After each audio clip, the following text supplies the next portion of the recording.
Bom, nessa aula de hoje vamos dar uma olhada nesse outro tipo de motor, né, chamado motores de passo, né,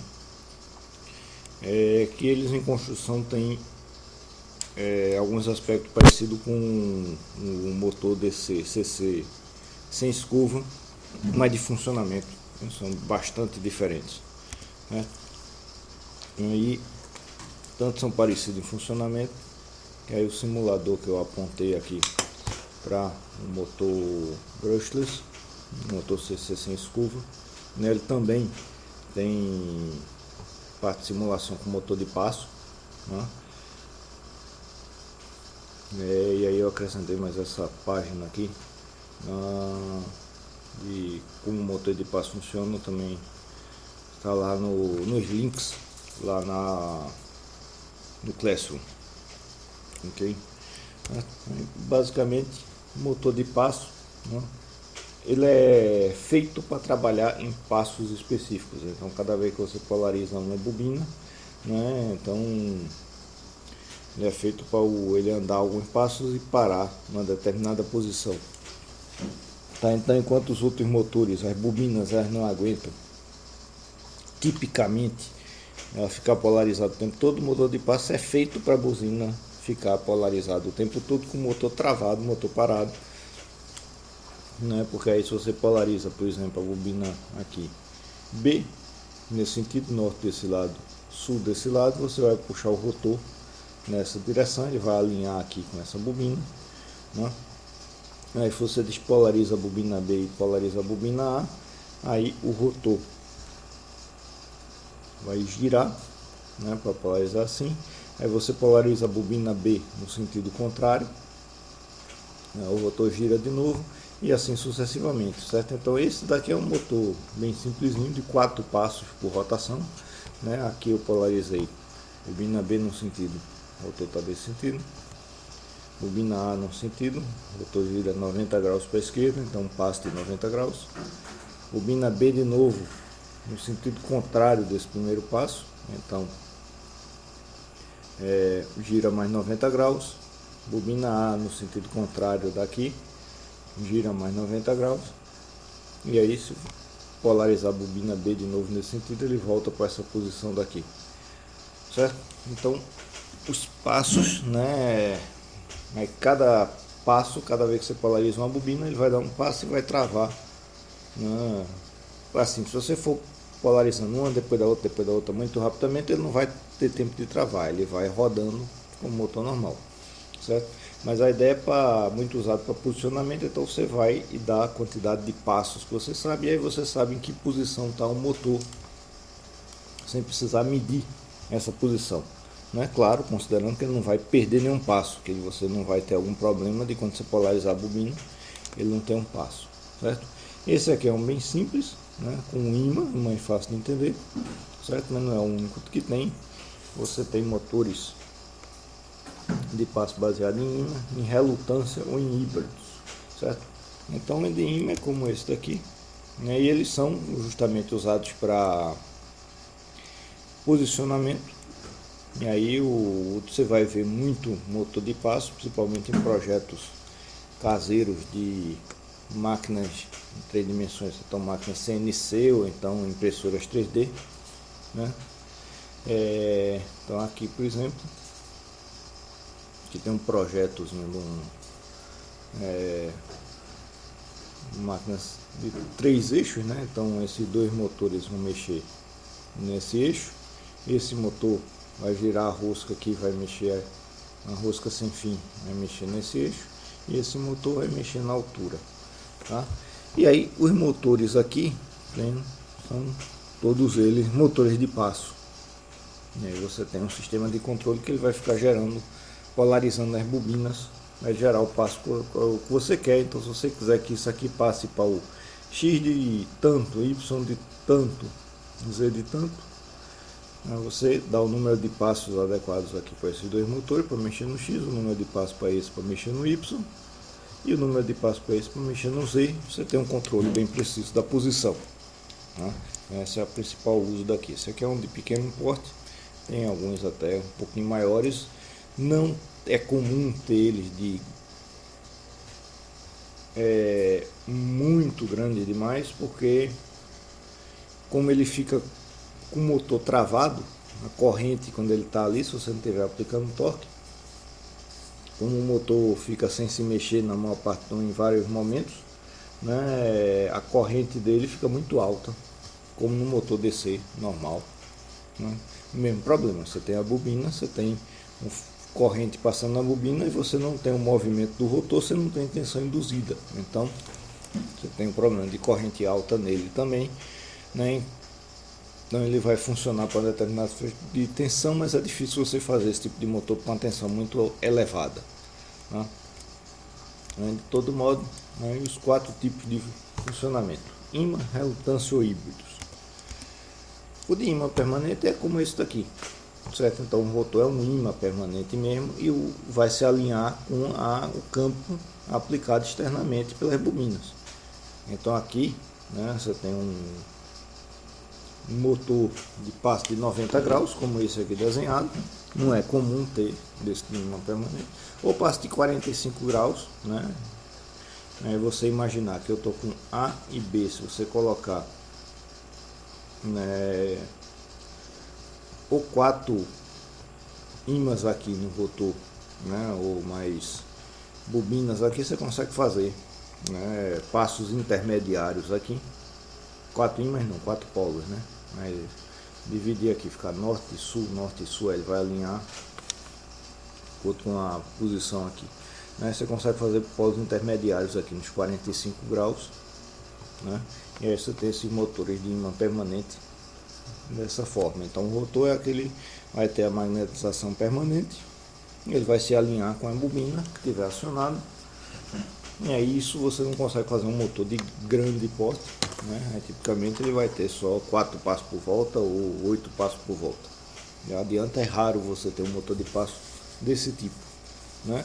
Por quê? Porque como a questão é posicionamento, você gostaria de ter um passo menor, né? Você gostaria de ter mais passos por volta para você posicionar o ângulo do rotor mais finamente, tá? O que é difícil você fazer muitos polos aqui no ímã, ou pelo menos tem uma solução aí razoável para isso, bem interessante. E aí isso surgiu a necessidade de você alinhar aqui de outra forma. Aqui a força que você está fazendo é a força de alinhamento de um ímã permanente com o campo magnético de uma bobina, mas você pode fazer esse alinhamento por relutância, certo? Então aqui aproveitei, peguei esse gifzinho aqui, né? Que aí você tem 3 conjuntos de bobinas, né? Então você polariza aqui 4 bobinas de cada vez, né? 4 desses terminais de cada vez, né? E aí faz aqui, 1, 2, 3, aí repete, 1, 2, 3, né? E o seu rotor, ele não é mais liso, e ele também não tem mais um campo magnético remanescente, ele não é um ímã permanente, né? Ele é um material ferromagnético mole, tá? Então tem uma permeabilidade grande, e o que vai acontecer é que ele, no momento que você polariza aqui, você vai ter uma força puxando esse rotor para uma determinada posição, tá? Então isso vai fazer com que o seu rotor, né, por isso que o rotor precisa ser dentado, precisa ter esses dentes, né? Porque aí vai ter uma posição mais claramente, que a relutância vai ficar claramente menor, então ele vai alinhar quando diminuir a distância do dente aqui para a bobina que está acionada, né? Então vai fazer isso daí. Agora isso é uma coisa que tipicamente você consegue um torque menor do que você consegue com ímã permanente, tá? Então vai ter um rotor de menos porte, agora de menos torque. Agora você consegue fazer mais degraus aqui, mais passos, né? Então isso aqui é muito mais fácil de você fazer do que fazer vários polos de ímã, norte-sul, norte-sul, norte-sul, norte-sul. Você consegue fazer aqui 72 passos por volta, é o tipo, né? Aí o passo de 5 graus, há passos de 15 graus, que teria 24 passos por volta, tá? nada impede que você faça isso aí bem finamente e você consiga um número maior de passos por volta. Isso aqui são os valores típicos para esse tipo de motor, né? Então você consegue uma resolução melhor do que o outro, né? Mas você vai requerer mais bobinas. Por quê? Porque você, né, como ele puxa a relutância, se você polariza aqui norte ou sul em uma determinada bobina, tanto faz para o rotor, para ele se alinhar com essa bobina. Então se você só tivesse dois conjuntos de bobinas, ele poderia ficar vai e volta, vai e volta, vai e volta. Então você precisa ter pelo menos 3 conjuntos de bobinas para ele rodar, né? Isso aí faz ele ser menos comum, né? O mais comum é você ter 2 conjuntos de bobinas, que aí você usa o motor híbrido, que aí o motor híbrido ele junta as duas coisas. Então o motor híbrido ele tem, né, o rotor com os dentes. Então aqui esse chanfro aqui são os dentes do rotor.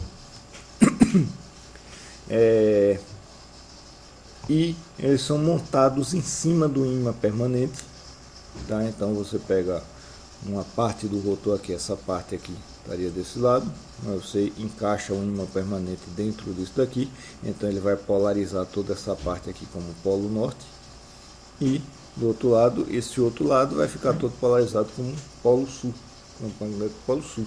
Então esses dentes daqui vão estar com campo magnético de polo norte, esses dentes daqui vão estar com campo magnético de polo sul, e eles são montados de tal modo que os dentes não se encontram, não se casam um com o outro, certo? Aí você vai ter o conjunto de bobinas, que aí ela vai atrair ou polo norte ou polo sul, dependendo de onde está, né? E você fazendo isso aqui, você consegue dobrar a precisão que você tem, né? Se você tiver só um conjunto de bobinas, como é difícil você fazer norte, sul, norte, sul, norte, sul, aí chegaram nessa solução. Então todas essas dentes aqui são no polo norte, todos esses dentes são no polo sul. E aí, né, aqui você tem um com 3 conjuntos de bobinas de novo, mas não é tão comum, né? E aí quando uma bobina polariza, vamos esperar ele polarizar aqui, ó, aí ficou o polo sul aqui, e ele alinha com o polo, os dentes norte, né, que estão intercalados com os dentes com o campo sul, né?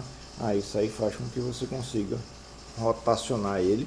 Aí você polariza esse, depois esse, aí você puxa, né? Aqui acompanhando esse dente, polarizou, ele vem mais um passo, polarizou, mais um passo, polarizou, mais um passo, polarizou, mais um passo, e assim por diante. Cada vez que você polariza um conjunto de bobinas, ele vira um pouquinho, certo? Então esse aqui tem um torque bom por ser com ímã permanente, né? Não é só a força de relutância, é a força da interação dos campos magnéticos do ímã permanente e das bobinas, né? E você consegue, fazendo esse esquema de metade do rotor intercalado com a outra metade, você consegue uma pressão muito boa. Então ele vai de 5 graus por volta a 0,9 graus por volta, certo? O mais comum é você ter o intermediário aí, um motor desse com 200 passos por volta, então um passo de 1,8 graus, né? Bom torque, ótima precisão, só, claro, aí vai ser mais caro, mas esse é o mais comum que você encontra. Então esses motores daqui, principalmente para essas aplicações de CNC, né, que você vê esse encapsulamento típico daqui, um encapsulamento NEMA chamado, meio um quadrado com chanfros, né, quase octagonal aí do lado, né? Tipicamente eles são motores híbridos hoje em dia, né? E aí para acionar esses motores, né, aí você pode ter aquelas bobinas. Aí o mais comum é você ter 2 conjuntos de bobinas, né, no motor híbrido com 2 conjuntos de bobina. E aí eles vêm motores com 4 fios, 6 fios, 8 fios, né? Em alguns casos até 5 fios também, né? Então tem motor de passo com uma quantidade de fio grande. Por que tanto fio?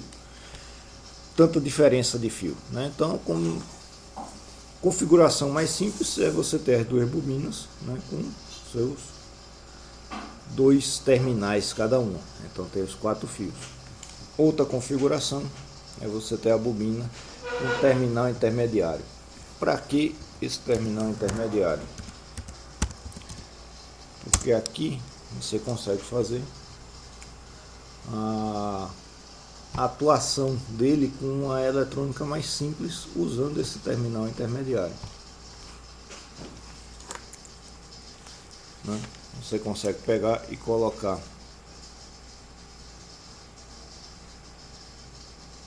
isso aqui mais grosso e um valor mais, ligar uma chave aqui para uma tensão alta, vamos dizer 6 volts, é uma tensão 6 volts, 12 volts, 24 volts, é comum você ter motores desse tipo, e pega esse terminal intermediário e liga no terra, certo? Então fazer a chamada conexão unipolar, que aí você precisa apenas de uma tensão de um polo para acionar esse motor, certo? Aí você só precisa, né, as chaves aqui você não precisa ter a inversão do sentido da bobina, né, que aí para você fazer a inversão de uma bobina dessa você tipicamente vai precisar de uma ponte H, né, aquela mesma estrutura, né, então já que eu botei 6 volts ali,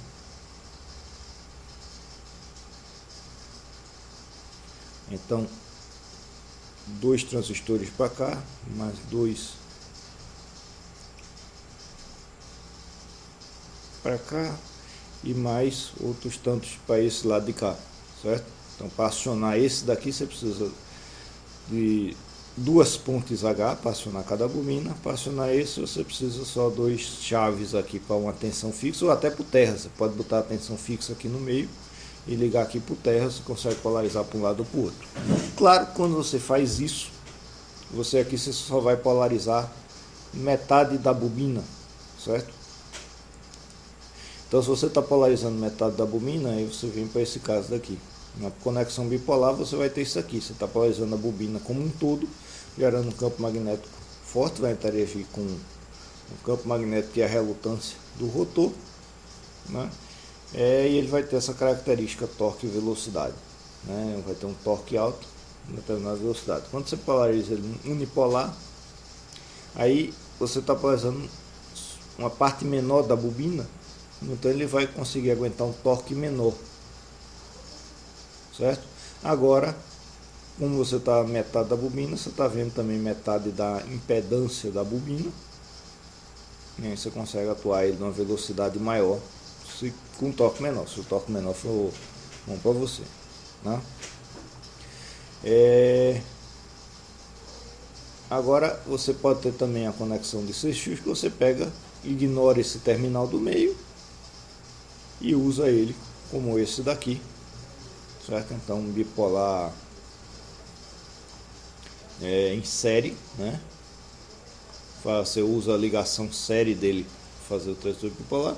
E por último você tem motores com 8 fios, certo? Então as bobinas separadas 2 a 2, né? Quando você separa as bobinas 2 a 2, aí você pode pegar eles, fazer a ligação desse tipo. Então esse daqui fazer uma ligação equivalente a essa unipolar, né? Então bota aqui por terra e ajeita ele unipolar, tá?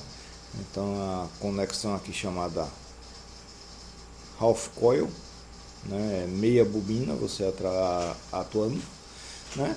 Ou você pode pegar, ligar nessas bobinas em série, né? Então fazer essa conexão feito essa daqui, ligar elas em série, ou já que você tem acesso a todos os terminais, liga elas em paralelo. Aí tem que ser desse jeito aqui por conta da orientação das bobinas, né? Para o campo aqui se somar e não se subtrair, né? Por isso é impossível você fazer isso aqui, né? Você pegasse e ligasse esses dois juntos aqui na mesma tensão, aí o campo gerado por esse vai cancelar o campo gerado por esse e não vai fazer nada, né?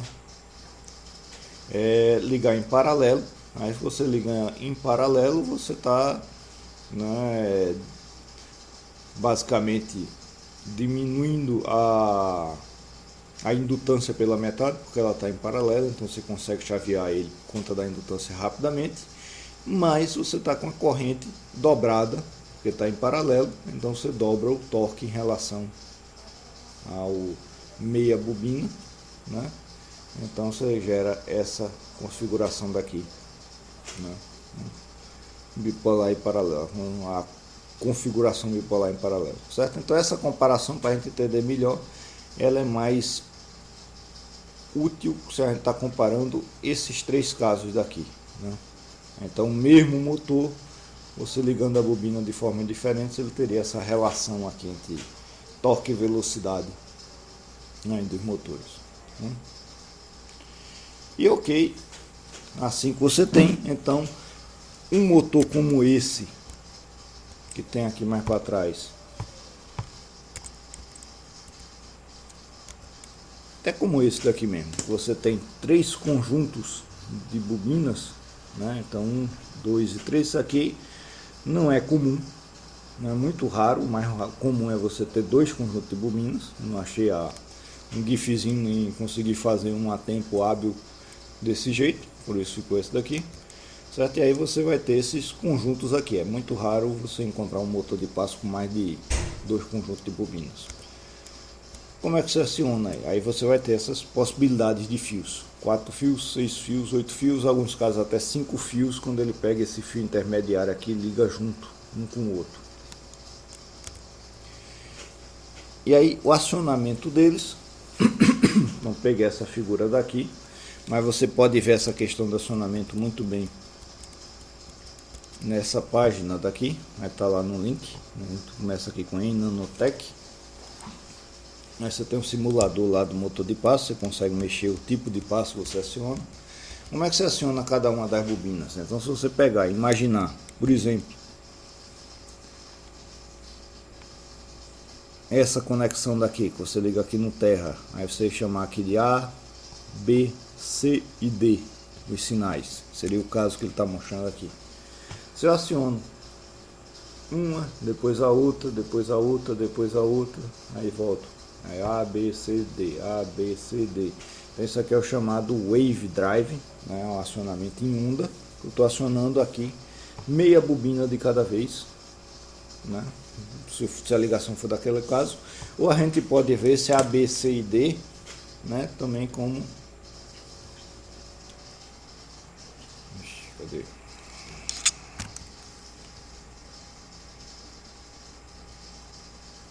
Nossa, que o negócio sumiu mesmo.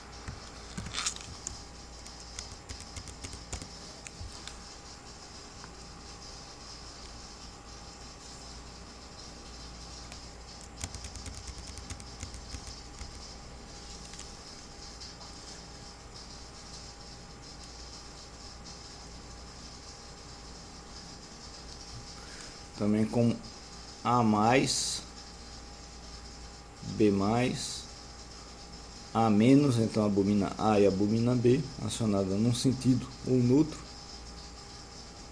B menos, né? E para todos esses outros casos aqui também, certo? Então a gente pode pensar, mas por simplicidade manter aqui A, B, C e D. Deixa eu voltar aqui, aí depois a gente vê o circuito para não carregar demais aqui.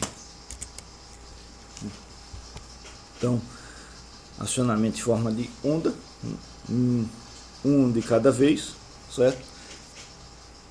Ou, isso aqui é mais interessante, a gente pode pegar e acionar, né, dois de cada vez. Então aqui, por exemplo, no começo eu vou estar com aqui, ó, A e D, então é equivalente à bobina A acionada e a bobina B positiva, a bobina B acionada negativa. Depois A e B, A positivo, B positivo, né? Então B e D são sentidos contrários, são polos contrários, A e C são polos contrários, né? Polarização contrária. Então A e D, A e B, B e C, C e D, D e A e B, B e C e assim por diante. Então isso aqui é o chamado Full Step Drive. Então Full Step Drive, para ter uma ideia, seria eu pegar aqui, fica mais fácil fazer isso aqui,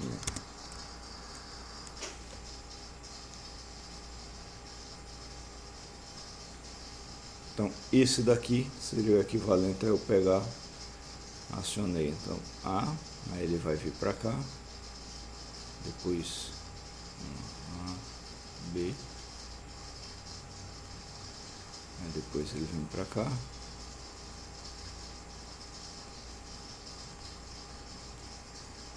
T.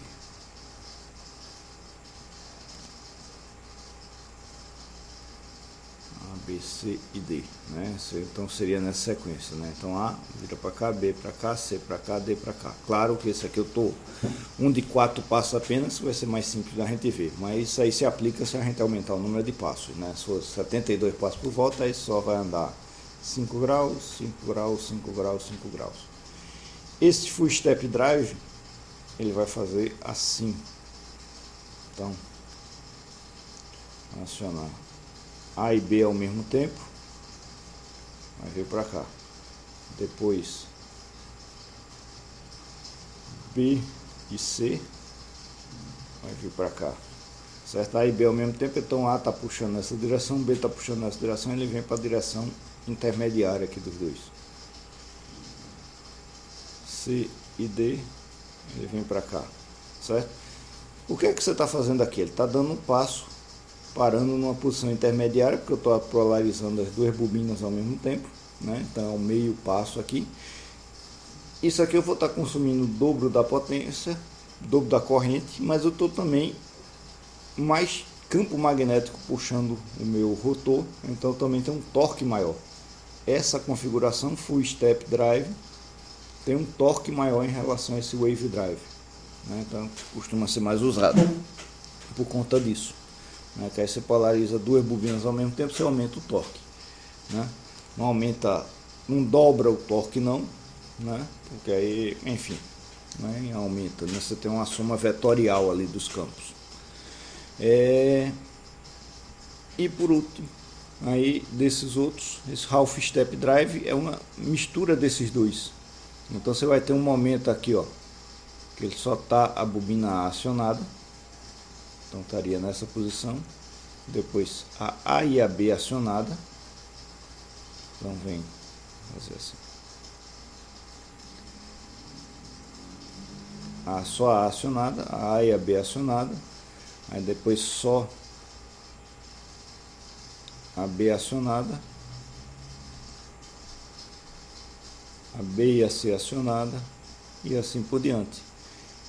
Então você tem essa posição intermediária, outro passo, certo? Então você dobra o número de passos, você dobra a precisão do seu motor quando você faz o acionamento desse jeito, certo? Então um motor de 72 passos por volta, cada passo 5 graus, você acionar ele com half step drive, você consegue alcançar 2,5 graus, né, dele, né? E isso daqui, ok, se a gente pegar e em vez de acionar puramente aqui o ar o tempo todo, se a gente aplicar um sinal PWM aqui no ar, né? Então ficar variando aqui a intensidade de cada campo desse. Então isso é o chamado microstepping. Se a gente vai variar a intensidade do campo A, B, C e D, aqui ele está de forma analógica, né? Variando a tensão. Na prática isso é implementado com um PWM mesmo, né? Aí você vai conseguir variar com que o motor ele pare em posições intermediárias aqui entre o passo A e o passo B. E aí você consegue diminuir bastante isso aqui. Não é linear, totalmente linear essa curva, não porque o motor não foi feito originalmente pensando nisso.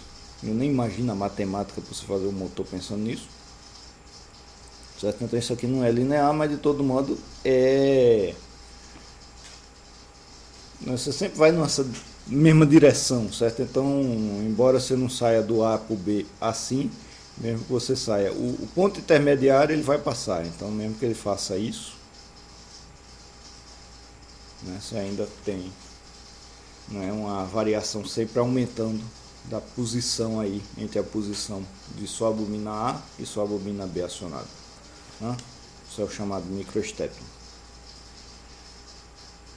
Isso daqui é interessante a gente saber, professor, mas precisa implementar isso aqui hoje em dia, mas não, porque aí você tem circuitos, né? Então esse aqui é o A4988, Aí, o A4988 é o chipzinho aqui, ele vem desse módulo já com os componentes todinho, capacitor, resistor e tudo mais necessários aqui em volta dele para ajustar ele, né? Inclusive com um resistorzinho de potenciômetro aqui para ajustar a corrente que ele gera na saída, limitar a corrente que ele vai puxar. E aí você tem um acionamento do motor de forma bipolar, né? Então saída Alt 1, saída A e B, ele usa essa nomenclatura. Alt 2, saída A e B, então acionamento bipolar. E ele faz toda a comparação aqui para você programar ele aqui de acordo com esses sinais. Então esses sinais aqui MS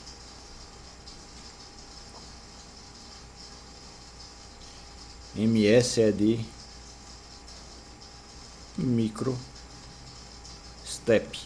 Então você consegue pegar e dizer, se eu botar aqui MS1, 2 e 3, 0, 0 e 0, ele não vai fazer micro step nenhum, ele vai fazer um passo full step, ele vai fazer vai acionar por full step drive, ele vai acionar AB, BC, BD, né?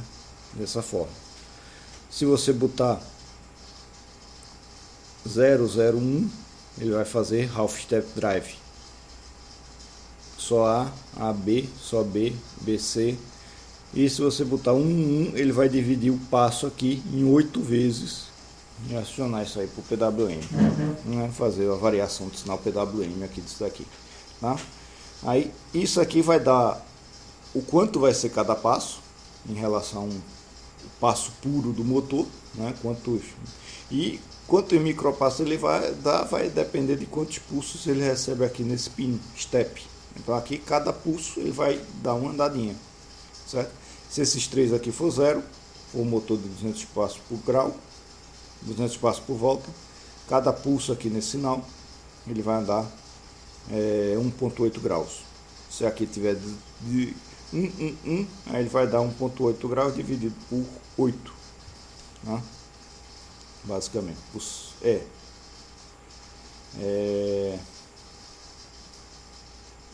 e esse outro pino vai mexer a direção que ele vai dar, né? Porque aí se você fizer A, B, C, D, ele vai rodando num determinado sentido.